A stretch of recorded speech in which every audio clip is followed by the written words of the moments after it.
Sebanyak 560 guru di Kota Ambon lolos verifikasi P3K.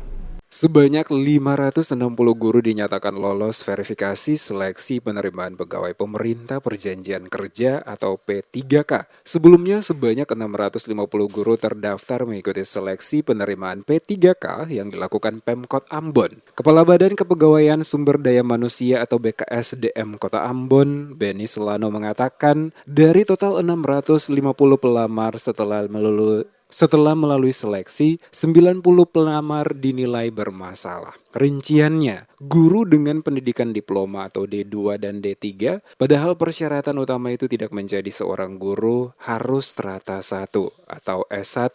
Menurut Selano, untuk 90 orang guru yang tidak lolos verifikasi, pihaknya akan meminta pertimbangan dari Menpan RB karena saat pemberkasan online waktunya habis. Olehnya itu, BKSDM akan menyurati Wali Kota Ambon, Bodwin Watimena, meminta pertimbangan Menpan agar 90 guru ini dapat dibantu. Ditegaskan pihaknya tidak bisa mengakomodir mereka yang memiliki gelar D2 dan D3. Selain itu, untuk pendaftar tenaga kesehatan dari 259 pendaftar, 150 dinyatakan memenuhi syarat untuk mengikuti seleksi lanjutan. Untuk guru dan tenaga kesehatan yang lolos verifikasi selanjutnya mengikuti seleksi P3K pada 27 sampai 28 November besok. Untuk guru, penilaian nantinya diberikan oleh kepala sekolah dan guru senior serta pengawas. Setelah proses penilaian itu dilewati, maka kepala BKD akan menilai secara keseluruhan apakah yang bersangkutan layak atau tidak untuk diangkat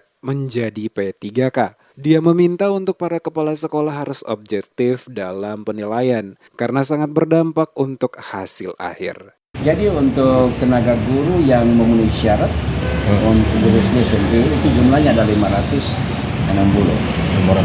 Dari jumlah yang mendaftar itu 650. Ada 90 yang kemudian masalah. Masalahnya terletak pada ijazah yang tidak linear dengan kerja mereka. Contoh yang dibutuhkan S1 pendidikan yang ada pada mereka tuh D2, D3 pendidikan, PGSD. Kemudian ada yang masih waktu entry lagi, waktu sudah habis, dan itu kita lagi upayakan untuk bisa masuk. Sebelumnya, penjabat Wali Kota Ambon Bodwin Watimena menegaskan akan bertindak tegas apabila dalam pemetaan dan pendataan terdapat kepala sekolah maupun oknum honorer yang mencoba memalsukan bahkan melakukan tindakan manipulasi data. Disebutkan tahun ini Kementerian Pendayagunaan Aparatur Negara dan Reformasi Birokrasi Republik Indonesia atau Kemenpan RB menyetujui sebanyak 1.152 orang pegawai non-aparatur sipil pemerintah alias tenaga honorer di lingkungan pemerintah Kota Ambon diangkat sebagai pegawai pemerintah dengan perjanjian kerja atau P3K. Mereka terdiri dari tenaga honorer guru sebanyak 942 dan tenaga honorer kesehatan sebanyak 210 orang. Dia mengungkapkan hal ini sebagai bentuk perhatian pemerintah terhadap bakti para honorer yang sudah lama bekerja, bahkan mendapatkan upah hanya Rp300.000 per bulan. Nantinya mereka yang memenuhi kriteria dan sudah mengabdi cukup lama, bahkan puluhan tahun menjadi honorer akan lebih diprioritaskan. Tak tanggung-tanggung, pejabat wali kota menyatakan Pemkot bakal menjatuhkan sanksi kepegawaian bagi kepala sekolah dan mereka yang berani mengubah tanggal surat keterangan, tanda mulai tugas atau TMT, maupun surat keputusan atau SK pengangkatan honorer palsu alias bodong.